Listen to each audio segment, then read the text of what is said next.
నమస్తే, welcome to hot topic. నేను మీ బ్రహ్మనాయుడు. మొత్తానికి నిన్నటి వరకు విశాఖలో 9వ తారీఖున జగన్మోహన్ రెడ్డి గారు రెండోసారి ముఖ్యమంత్రిగా ప్రమాణ స్వీకారం చేయబోతున్నారు, ముహూర్తం ఖరారైందంటూ వైకాపా పెద్దలు చెప్పారు. అయితే ఆ తర్వాత హోటళ్ళన్నీ బుక్ అయిపోయాయి. అసలు ఫ్లైట్లు కానీ, ట్రైన్లు కానీ, బస్సులు కానీ 8వ తారీఖు నుంచి ఖాళీ లేకుండా బుక్ అయిపోయినట్లు ఒక ప్రచారం పెద్ద ఎత్తున సాగింది. మరి ఆ ప్రచారం వెనక ఎవరున్నారనేది ప్రశ్నార్థకం. సో అదొక అంశం. అయితే ఇటు టీడీపీ, జనసేన, బీజేపీ శ్రేణులు మాత్రం వైజాగ్లో హోటళ్ళన్నీ ఖాళీగానే ఉన్నాయి, బస్సులు, ట్రైన్లు, ఫ్లైట్లన్నీ ఖాళీగానే ఉన్నాయి. సో ఎవరు ఎప్పుడైనా పోవచ్చు. ఇవన్నీ కూడా ఫేక్ ప్రచారాలు, గ్లోబల్స్ ప్రచారాలు.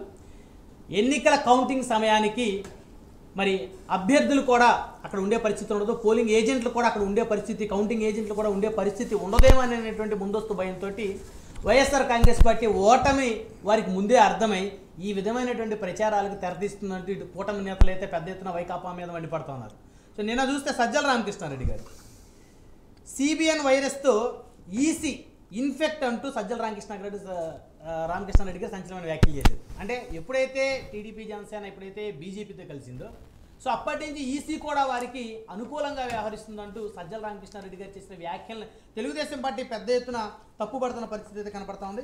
మొత్తానికి కనుక చూస్తే ఫేక్ ప్రచారాలు అంటే ఎవరివి ఫేక్ ప్రచారాలు, ఎవరివి వాస్తవాలు అనేటువంటి అంశాలు చర్చిద్దాం. ఇదే వాళ్ళ హాట్ టాపిక్. ఈ హాట్ టాపిక్లో మనతో పాల్గొనడం కోసం ఎస్విఎస్ఎన్ వర్మ గారు, తెలుగుదేశం పార్టీ సీనియర్ నాయకులు, పిఠాపురం మాజీ ఎమ్మెల్యే, ప్రస్తుతం పిఠాపురం టీడీపీ ఇన్ఛార్జ్, మనతోటి స్టూడియోలో అందుబాటులో ఉన్నారు. అదేవిధంగా అలహరి సుధాకర్ గారు, జనసేన పార్టీ కావల నియోజకవర్గం ఇన్ఛార్జ్, మనతోటి స్టూడియోలో అందుబాటులో ఉన్నారు. అదేవిధంగా తాటిపర్తి చంద్రశేఖర్ గారు, వైఎస్ఆర్ కాంగ్రెస్ పార్టీ ఎర్రగొండపాలెం నియోజకవర్గం ఎమ్మెల్యే అభ్యర్థి, మనతోటి స్టూడియోలో అందుబాటులో ఉన్నారు. అదేవిధంగా పెద్దిరెడ్డి రవికిరణ్ గారు, భారతీయ జనతా పార్టీ సీనియర్ నాయకులు, అధికార ప్రతినిధి, మనతోటి జూమ్కాలు అందుబాటులో ఉన్నారు. రైట్, ముందుగా వర్మ గారితో మాట్లాడదాం. మాజీ ఎమ్మెల్యే, పిఠాపురం, అదేవిధంగా ప్రజెంట్ టీడీపీ ఇన్ఛార్జ్ వర్మ గారు. Good morning sir. Good morning sir. మొత్తాన్ని చూస్తే వైజాగ్లో హోటల్స్ ఖాళీ లేవు, ఫ్లైట్లు, ట్రైన్లు, బస్సులు అసలు అటు పోవటానికే ఖాళీ లేదు, అంతా ఫుల్ రద్దీగా ఉంది అని నిన్న మొన్న వరకు మరి ఒక ప్రచారం అయితే సాగింది. జగన్మోహన్ రెడ్డి గారు ఆల్రెడీ వాళ్ళకి 120 నుంచి 150 దాకా సీట్లు వచ్చేస్తానని ముఖ్యమంత్రిగా ప్రమాణ స్వీకారం చేస్తాను స్వయం ఆయనే చెప్పారు. గతంలో కన్నా మెరుగ్గా వస్తాయి, ప్రశాంత్ కిషోర్ ఊహలకు కూడా అందని ఫలితాలు వస్తాయి, దేశం మన వైపు చూసే ఫలితాలు వస్తాయి అన్నారు. ఆ తర్వాత బొత్స సత్యనారాయణ గారు లాంటి వాళ్ళు ఆల్రెడీ 9వ తారీఖు ముహూర్తం పెట్టేశాం, వైజాగ్లో ఆయన ప్రమాణ స్వీకారానికి అన్నారు. కానీ జగన్ గారు మాత్రం ప్రెసిడెంట్ అయితే ఇండియాలో లేరు. సో ఇవన్నీ కనుక చూస్తే ఫేక్ ప్రచారాలు అంటూ మీ కూటమి నేతలు కూడా ఫేక్ ప్రచారాలు అంటే నిన్నటి నుంచి తేల్చేశారు. హోటల్ ఖాళీగానే ఉన్నాయి, బస్సులు, ఫ్లైట్లు అన్నీ కూడా ఖాళీగానే ఉన్నాయి, ఇవన్నీ ఫేక్ ప్రచారాలని. సో ఎవరిది ఫేక్ అంటారు, ఎవరిది రియల్ అంటారు? 100% అన్ని హోటల్స్లోనే రూమ్స్ ఉన్నాయి, అన్ని ఫ్లైట్స్ ఖాళీగా ఉన్నాయి. ఇది ఎవరు కూడా ప్రజలు నమ్మే పరిస్థితుల్లో లేరు. ఎక్కడ చూసినా సరే ప్రజలు ఈ ప్రభుత్వాన్ని వదిలించుకొని కొత్తదనం కోరుకుంటున్నారు. కూటమి ప్రభుత్వం రావాలి, చాలా ఇబ్బందికర పరిస్థితులు ఉన్నాయని ఏదో చెప్పుకుంటారు. కార్యకర్తలను అప్పటి వరకు కొంచెం సపోర్ట్ చేయించుకోవడం గురించి, కార్యకర్తలు కొంచెం స్పీడ్గా ఉండడం గురించి ఒక డిస్కషన్, ఒక ప్రచారం జరగడం గురించి చెప్తున్నారు తప్పితే ఎక్కడ ఏ విధమైన వాళ్ళకి ఆలోచన లేదు, వాళ్ళకి అవకాశం కూడా లేదు. మరిపోతే వర్మ గారు, సజ్జల రామకృష్ణారెడ్డి గారు నిన్న చంద్రబాబు నాయుడు గారు మీద సంచలన ఆరోపణ చేశారు. ఆయన వైరస్ లాగా మారుతా ఉన్నారని, ఈ బీజేపీతో ఎప్పుడైతే కలిశారో ఈసీ ఆయనకి అనుకూలంగా వ్యవహరిస్తుందని చెప్పేసి. ఈసీ ఎంతగా అనుకూలంగా వ్యవహరిస్తుంటే బీజేపీ ఎమ్మెల్యే ఒరిస్సా ప్రకాష్ దేవ్ అతను అరెస్ట్ చేశారు, పిన్నెల్లాగే మన ఈవీఎంని బదులు కొడితే ఎలక్షన్ కమిషన్ కంప్లైంట్ మీద. ఇక్కడ ఎందుకు అరెస్ట్ చేయలేదంటే లోకల్ ప్రభుత్వం, పోలీసు అంతా కూడా వాళ్ళకి సపోర్ట్గా ఉంది కాబట్టి ఇక్కడ చేయలేదు. తొత్తుగా ఎందుకు వ్యవహరిస్తే ఈసీ మీరు ఇచ్చిన కంప్లైంట్ మీద స్పందిస్తే, మేము ఏదైనా ఈవీఎంలు పాల్గొట్టేసి ఎలక్షన్లో ఓడిపోతామని చెప్పి దౌర్జన్యాలు చేస్తున్నప్పుడు కంప్లైంట్లు ఇస్తారు. కంప్లైంట్ మీద ఆటోమేటిక్గా కమిషన్ చర్యలు తీసుకోవాల్సిందే. ఇలా చంద్రబాబు నాయుడు గారు చెప్పి చేయడానికి చంద్రబాబు నాయుడు గారు ఏమైనా ఎలక్షన్ కమిషనర్ కాదు కదా. ఇప్పుడు ఒరిస్సాలో బీజేపీ ఎమ్మెల్యే, మరి బీజేపీ సెంట్రల్ గవర్నమెంట్ ఆ పార్టీ ఎమ్మెల్యే, అతన్ని ఎందుకు లోపలేశారు? ఇక్కడ జరగలేదు కదా మరి. సో ఇక్కడ ప్రజలకి ప్రజాస్వామ్యం మీద నమ్మకం ఉంటుందంటారా? నమ్మకం ఆల్రెడీ దగ్గర జగన్మోహన్ రెడ్డి గారి ప్రభుత్వం మీద ఎప్పుడో పోయింది. ఇప్పుడు మా దగ్గర ఉంది, మేము పోలీస్ స్టేషన్లో ఇప్పుడు మన ఎలక్షన్లో కూడా కంప్లైంట్ ఇస్తే స్పందించింది లేదు, వాళ్ళు ఇస్తే స్పీడ్గా స్పందిస్తున్నారు. ఇప్పుడు ఎందుకు మా దగ్గర దాడి జరిగింది వైసీపీ వాళ్ళు సాయి ధర్మ తేజ్ మీద, ఆ దాడి జరిగినప్పుడు ఏం చేశారు, ఆర్టస్ డ్రింక్ అని మా జిల్లాలో ఫేమస్, ఆ డ్రింక్ బాటిల్తో కొట్టారు అక్కడ. వైసీపీ వాళ్ళే.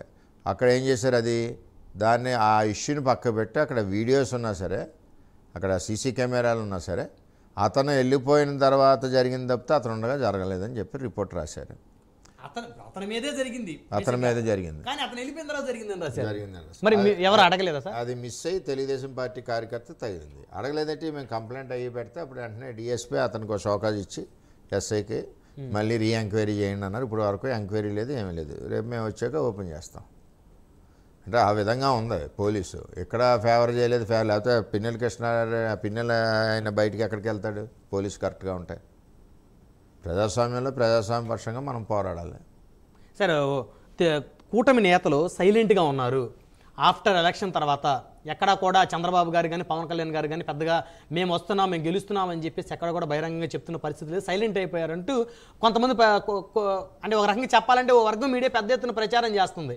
సో దాని మీద ఏం చెప్తారు? గెలిచేవాడు ఎప్పుడు సైలెంట్గానే ఉంటాడు. అతను గెలుపు అతని ధీమా ఉంటుంది.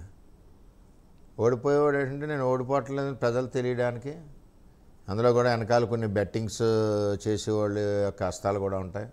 అవును, ఆ విధంగా కూడా ప్రాపగండలు చేస్తుంటారు. అవును, ఇవన్నీ తప్పితే గెలిచేవాడు ఎప్పుడు కూడా ప్రశాంతంగా ఉంటాడు, హాయిగా ఆనందంగా ప్రశాంతంగా ఉంటాడు. అవును. వర్మ గారు, ఇప్పుడు నేను మీకు ఒక లెటర్ చూపిస్తున్నాను. ఇది వైసీపీ దగ్గర నుంచి సర్క్యులేట్ ఉంది. నాకు కూడా ఒక వైఎస్ఆర్సీపీకి సంబంధించినటువంటి లీడర్ పంపించిన లెటర్. 6,600 ఓట్లతో గీత గారు గెలవబోతా ఉన్నారు. కులాల సమీకరణాలతోటి ఏ కులం ఓట్లు ఎన్ని ఉన్నాయి, ఎవరికి ఎన్ని ఓట్లు వేశారని చెప్పేసి గీత గారు గెలవబోతున్నారని చెప్పేసి ఒక లెటర్ అయితే సోషల్ మీడియాలో సర్క్యులేట్ అవుతూ ఉంది. అది జరగని పని అండి. అది ఏంటి వర్మ గారు?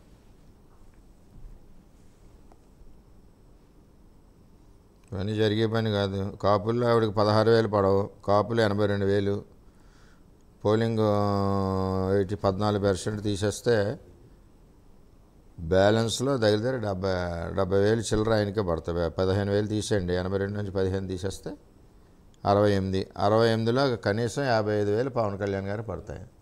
తెలుగుదేశం పార్టీ కాపులు, జనసేన కాపులు పవన్ కళ్యాణ్ గారికి వేస్తారు. 79,000 బీసీలు, అది కూడా పోలింగ్ 67,000 అవుద్ది, 86%. అంటే 67,000లో మినిమంలో మినిమం 45,000 50,000 పవన్ కళ్యాణ్ గారికి షిఫ్ట్ అవుతుంది. ఒక ఎస్సీలో మాకు 26% ఉంటుంది, బ్యాలెన్స్ వాళ్ళకి పడుతుంది. అది అన్ని అగ్రవర్ణాలు కలిసి 9,500 ఓట్లు, 9,500లో 8,000 పవన్ కళ్యాణ్ గారు పడతాయి. రెడ్లు 11,000, రెడ్లలో మాకు 4,000 ఓట్లు ఉంటాయి. 4,000 ఓట్లు 100% 4,000 ఉంటాయి. ఓకే. సో మిగతా స్వయంగా కూడా వెళ్ళి మీటింగ్ కూడా పెట్టాను. ఇంక మళ్ళీ మీ గ్రామంలోకి రాము, ఓకే ఇది కూడా ఎలా కూడా అన్నాను నేను. అక్కడికి ఎంగిలి మెతులు కూడా మాకు వేయట్లేదు, పనులు చేయించుకుంటున్నారు, పనులన్నీ నేనే చేస్తాను వాళ్ళకి. రెడ్డి సామాజిక నాగలాపల్లి గ్రామంలో నేను రిక్వెస్ట్ చేశాను. ఆ మెసేజ్ కొంచెం వెళ్ళింది.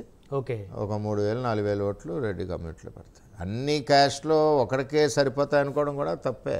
అవును, అందులో మనం చేసిన సర్వీసు, మనం చేసిన పార్టీ అభిప్రాయాలు, పార్టీ ముందుకెళ్ళే విధానాలను బట్టి అందులో కూడా ఫేవరెట్స్ ఉంటారు కదా.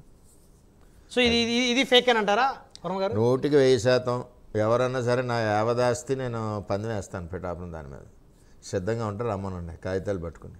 అంతా అర్బన్ ఆస్తి పందెం వేస్తాను, విలేజ్లు కాదు. ఓకే, పవన్ కళ్యాణ్ గారు మంచి మెజారిటీ 100%. ఎంత మెజారిటీ రావచ్చు?